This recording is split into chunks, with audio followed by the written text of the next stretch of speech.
warahmatullahi wabarakatuh. Perkenalkan, nama saya Delima Aji Purwanti dari kelas 10 MIPA 6, kelompok 4, absen 6. Assalamualaikum warahmatullahi wabarakatuh. Saya Galuh Puji Lestari dari kelas 10 MIPA 6, absen 13. Warahmatullahi wabarakatuh. Nama saya Muhammad Rasa Putra dari kelas 10 MIPA 6, nomor absen 21. Assalamualaikum warahmatullahi wabarakatuh.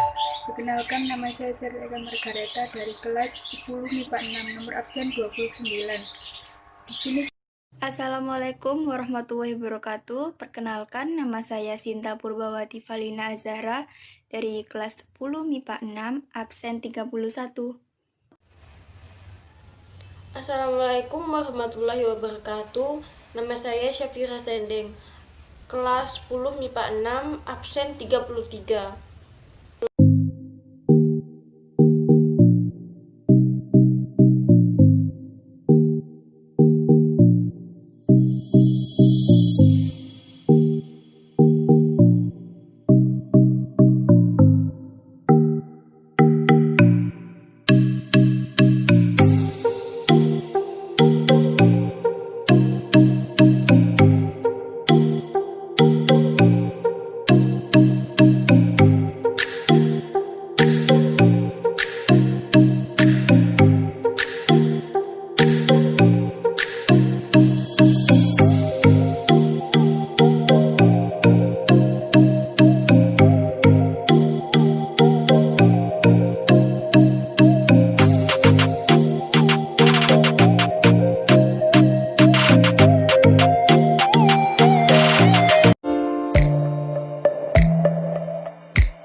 Adalah seluruh orang yang berada pada suatu wilayah negara dan taat pada kekuasaan pemerintah tersebut.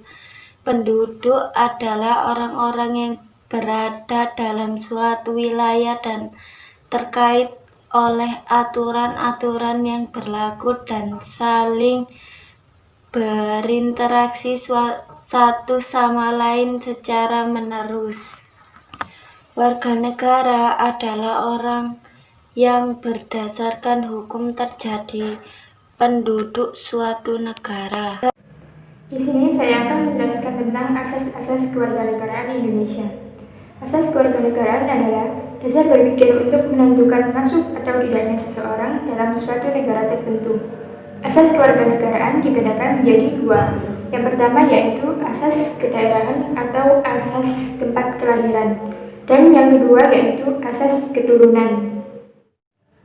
Yang pertama yaitu asas kedaerahan atau tempat kelahiran, di mana kewarganegaraan seseorang ditentukan berdasarkan tempat kelahirannya.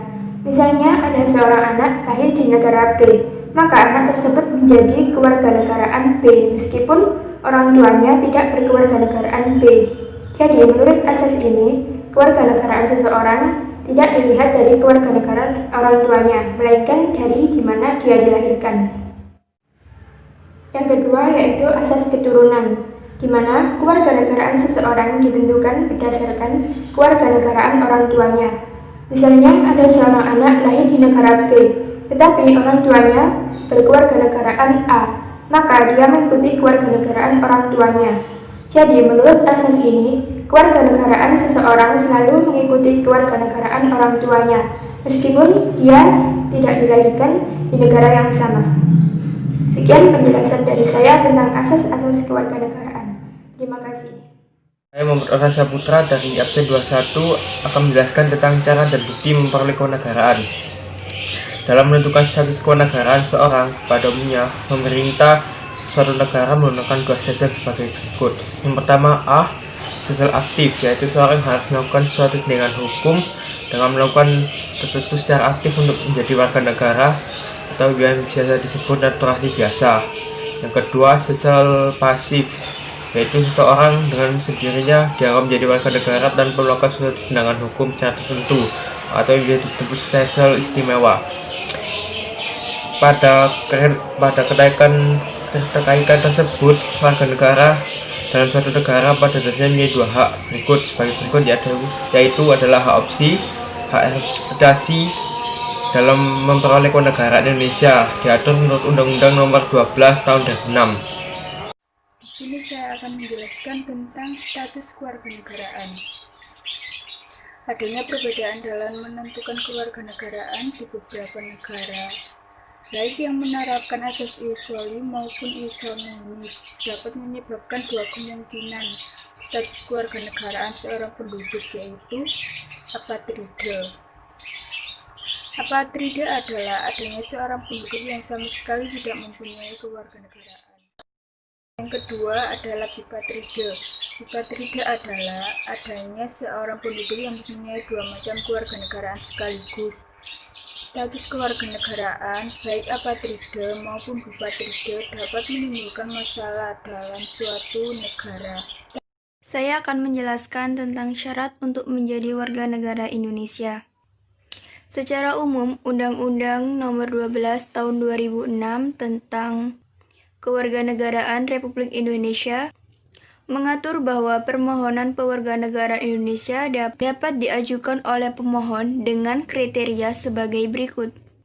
Yang pertama, orang asing kawin secara sah dengan warga negara Indonesia atau WNI. Yang kedua, orang asing yang telah berjasa kepada negara Indonesia. Yang ketiga, anak yang memiliki kewarganegaraan ganda. Yang keempat, WNI yang kehilangan status kewarganegaraan Indonesia dan ingin memperoleh kembali status kewarganegaraan Republik Indonesia. Pengajuan pemohon pewarganegaraan untuk setiap kriteria pemohon memiliki prosedur dan tahapan yang berbeda. Adapun syarat pemohonan pewarganegaraan Indonesia, syarat yang pertama, telah berusia 18 tahun atau sudah kawin. Yang kedua, pada waktu mengajukan permohonan, sudah bertempat tinggal di wilayah Republik Indonesia, paling singkat 5 tahun berturut-turut, atau paling singkat 10 tahun tidak berturut-turut. Yang ketiga, sehat jasmani dan rohani. Yang keempat, dapat berbahasa Indonesia, serta mengakui Dasar Negara Pancasila dan Undang-Undang Dasar Negara Republik Indonesia tahun 1945. Yang kelima, tidak pernah dijatuhi pidana karena melakukan tindakan pidana yang diancam dengan pidana penjara 1 tahun atau lebih. Yang keenam, jika memperoleh kewarganegaraan Republik Indonesia, tidak menjadi berkewarganegaraan ganda. Yang ketujuh, mempunyai pekerjaan atau penghasilan tetap. Yang kedelapan, membayar uang pewarganegaraan ke kas negara. Sekian dari saya yang dapat saya jelaskan, kurang lebihnya saya mohon maaf. Wassalamualaikum warahmatullahi wabarakatuh. Penyebab hilangnya kewarganegaraan Indonesia adalah 1. Mendapatkan kewarganegaraan lain atas kemauannya diri sendiri. 2. Tidak melakukan penolakan dan juga pelepasan dari kewarganegaraan lainnya. 3. Masuk ke dalam dinas tentara asing tanpa izin terlebih dahulu. 4. Memiliki paspor dan juga surat yang dimana berasal dari negara lain. 5. Tinggal di negara lain dalam kurung waktu 5 tahun yang dimana bukan bagian dari dinas negara dan juga tanpa alasan yang sah.